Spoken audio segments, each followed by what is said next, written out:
لاعب مبدع. هي أول معلومة. سريع، قناص، متواضع، والجماهير فيه مغرومة. أهدافه ساحرة وبدقة مرسومة، ومع أدائه الفرح دائما نهاية محتومة. هل علمتم من هو صاحب هذه المعلومة؟ نعم، إنه الفنان عمر السومة. أهلا وسهلا مشاهدي ومتابعي قناة سبورت بلس العربية. اليوم فيديو جديد، فيديو حصري، فيديو مميز عن اللاعب السوري الذي يلقبه مشجعي الأهلي بالعقيد. إنه اللاعب عمر السومة بعد أن حطم الرقم الأسطوري في الدوري السعودي. ما هو هذا الرقم وكيف وصل اللاعب إلى هذه المرحلة؟ هذا ما سوف تعرفونه في متابعتكم لهذا الفيديو.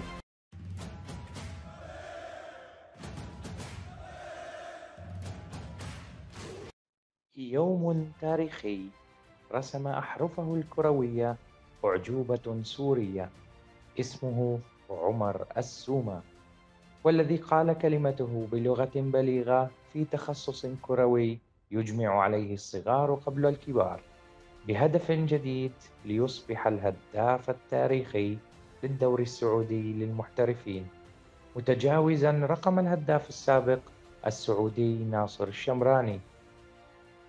بداية القصة كانت في موسم 2014-2015 عندما تعاقد نادي الأهلي السعودي مع لاعب محترف جديد لمركز قلب الهجوم. لم يكن كل من في النادي الأهلي أو حتى الجماهير تتوقع أنه سيجلب لهم الألقاب ويصل معهم لهذا الرقم من الأهداف ليصبح محبوبهم وعقيدهم. لكن عمر كان له رأي آخر، حيث خطف صدارة تهديفية لمدة 3 مواسم ساهم خلالها بتتويج نادي الأهلي بلقب الدوري بعد غياب دام 32 سنة. ولمن لا يعرف عمر السومة، اللاعب من مواليد عام 1989 في محافظة دير الزور بسوريا، حيث كانت بداياته مع نادي الفتوة عام 2012 قبل أن ينتقل عام 2011 إلى نادي القادسية الكويتي.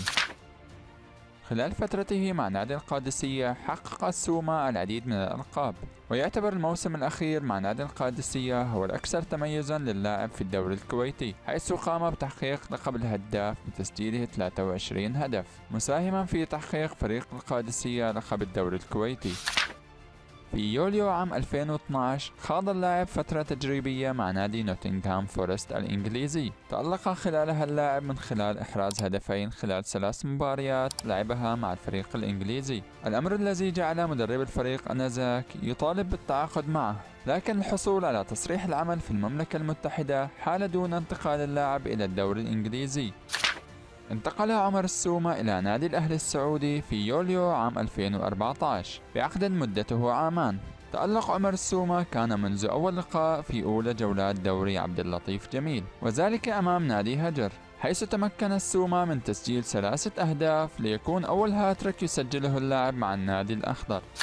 أنهى عمر السومة أول مواسمه في دوري عبد اللطيف جميل على عرش هدافي الدوري برصيد 22 هدف، مسجلا رقما قياسيا كأول لاعب يحرز 22 هدف في موسم واحد في الدوري السعودي الممتاز. واصل عمر السومة تميزه في موسم 2015-2016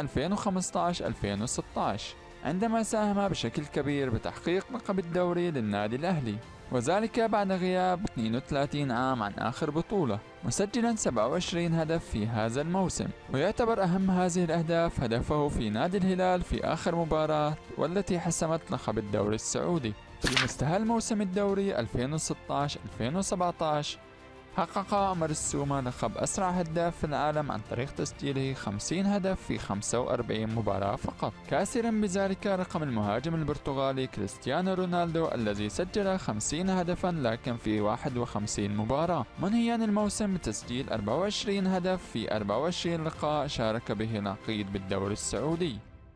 في موسم 2017-2018 تعرض عمر السومة للكثير من الإصابات، ما جعل مشاركته في الدوري تقتصر على 14 مباراة سجل خلالها 11 هدفا ليفقد لقب الهداف الذي حاز عليه في المواسم الثلاث الماضية. حصيلة عمر السومة في موسم 2018-2019 كانت 19 هدفاً في 24 مباراة. أما موسم 2019-2020 والذي كان مليئاً بالمشاكل الإدارية في نادي الأهلي، والذي اتسم بغياب الاستقرار الفني للفريق نتيجة تغيير المدربين، لم يتوقف عمر السومة في هذا الموسم عن ممارسة هوايته في تسجيل الأهداف، مسجلاً 19 هدف خلال 25 لقاء خاضه مع أخضر جدة. ومع بداية موسم 2020-2021 كثر الحديث عن انتقال السومة من النادي الأهلي، لكن اللاعب أثبت وفاءه لقميص الأهلي، مسجلا حتى الآن 5 أهداف من أصل 7 مباريات شارك بها، كان آخرها كافيا ليتوج به العقيد على قائمة أعلى هدافي الدوري السعودي ب 127 هدف.